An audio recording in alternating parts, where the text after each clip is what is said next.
চলো বন্ধুরা, আজ তোমাদের করে দেখায় মটর পনির। যার জন্য নিয়ে নিয়েছি পনির কিউব করে কেটে নিয়েছি, নিয়ে নিয়েছি মটরশুঁটি। এবার সবার প্রথমে একটা মশলা তৈরি করে নেব। কড়াইতে তেল দিয়ে দিয়েছি, দুটো মিডিয়াম সাইজের পেঁয়াজ কুচিয়ে নিয়েছি।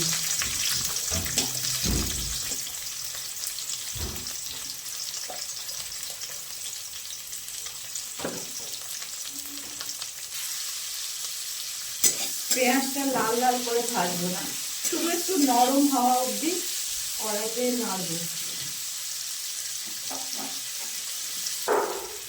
অল্প একটু নুন দিয়ে দিলাম যাতে পেঁয়াজটা নরম হয়ে যায়।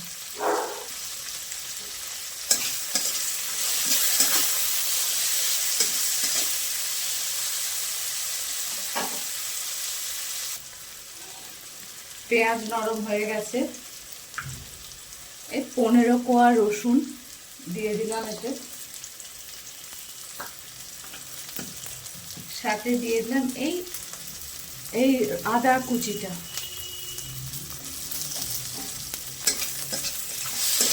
আবার একটু করব।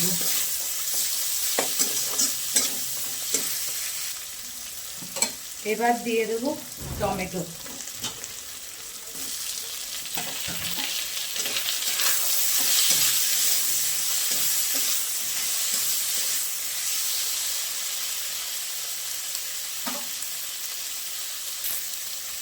দিয়ে দেবো 3টে কাঁচা লঙ্কা, যে যেমন ঝাল খায় সেই অনুযায়ী লঙ্কা দেবো।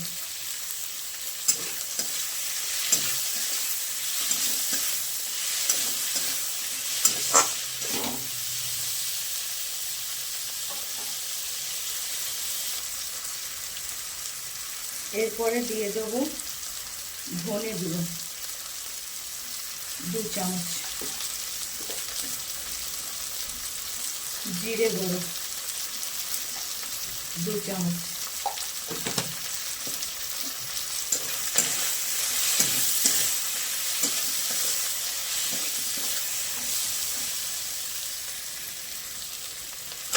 কষা হয়ে গেছে মশলাগুলো, টমেটো নরম হয়ে গেছে।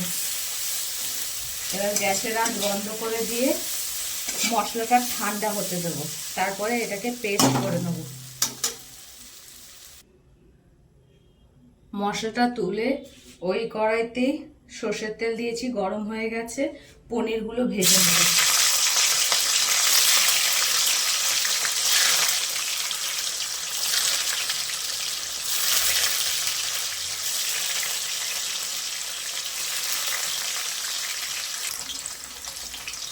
পনিরগুলো খুব বেশি লাল লাল করবো না, ওই হালকা হালকা করে ভেজে নিয়ে তুলে নেব। তুলে একটা বাটিতে নেব, নুন জলে পনিরগুলো ভেজে তুলে নেব, তাতে পনিরটা সফট হয়। পনিরগুলো সব ভেজে নুন জলে ভিজিয়ে দিলাম। এই জলটা কিন্তু ফেলে দেব না, পরে ব্যবহার করে নেব। অন্যদিকে ভাজা মশলাটা ঠান্ডা হয়ে গেছে, এবার পেস্ট করে নেব।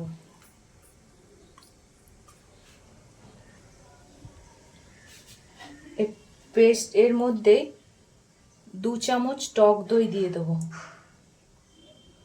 এবার এটাকে পেস্ট করে নেব। পনির ভাজার তেলেই একটুখানি গোটা জিরে ফোড়ন দেব আর একটা শুকনো লঙ্কা। ফোড়ন ভাজা হয়ে গেছে, পেস্ট করে রাখা মশলাটা দিয়ে দেব।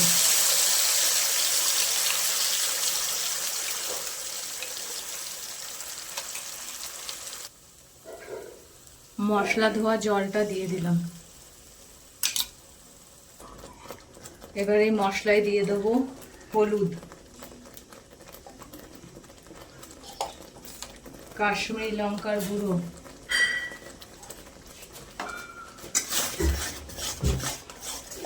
এবার মশলাটাকে খুব ভালো করে কষতে হবে।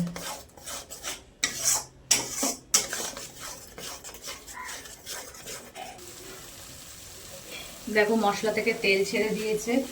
এবার দিয়ে দেবো খানিকটা কসুরি মেথি।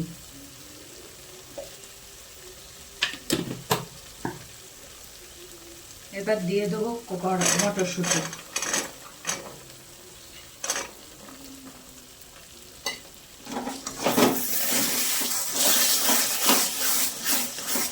আবারও ভালো করে কষতে হবে।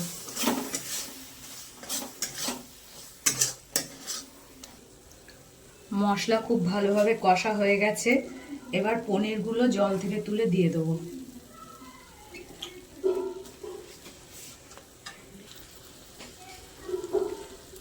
আবার পনিরটাকে মশলার সাথে আবার ভালো করে কষবো।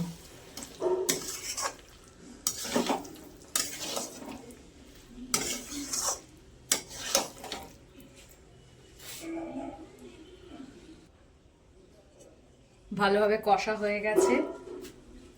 যেই জলে পনিরটা ভিজিয়ে রেখেছিলাম ওই জলটা দিয়ে দিলাম। এতে নুন দেওয়া ছিল, তাই জন্য আমি আর নুন দিইনি।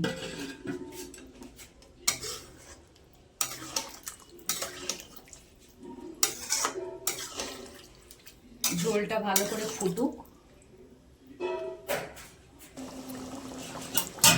ঝোলটা ফুটে গেছে। এই পর্যায়ে একটু নুনটা চেক করে নেব ঠিক হয়েছে কিনা। অল্প একটু নুন লাগবে।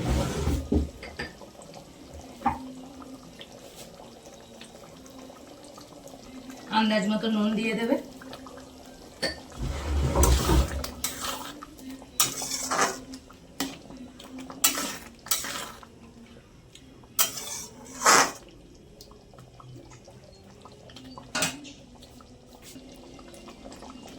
মটর পনির আমাদের রেডি। এবার গ্যাসের আঁচটা বন্ধ করে দেবো। মটর পনির আমাদের রেডি।